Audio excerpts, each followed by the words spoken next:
মৃত্যু তোমার একদিন একদম নিস্তব্ধ করে দিবে। সেদিন দেখবে সবাই ব্যস্ত, তুমি কেবল শান্ত। সেদিনও দোকান খুলবে, সেদিনও রোদ উঠবে, সেদিনও বৃষ্টি ঝরবে, সেদিনও হাজারো মানুষের ব্যস্ততা থাকবে, শুধু তুমি বন্ধু থাকবা না। আপনাকে যে কোনো পাপ থেকে বাঁচাবে ইনশাআল্লাহ। ভাই জেনা করছেন, নামাজ পড়েন। পর্নোগ্রাফি দেখেছেন, তাও তওবা করে নামাজ পড়েন। আপনি হারাম অ্যাফেয়ার্সে আছেন, হতাশ হয়েন না, নামাজ পড়েন।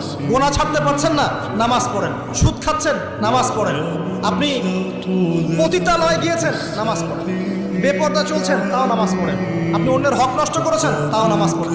যে পাপই করেছেন, নামাজটা পড়েন। নামাজ আপনাকে সমস্ত পাপ থেকে। শোনো শোনো, প্রতিদিন নামাজের আগে যে তোমরা ওযু করো, এই ওযুর পরে কেউ যদি পড়ে আশহাদু আল্লা ইলাহা ইল্লাল্লাহ ওয়া আশহাদু আন্না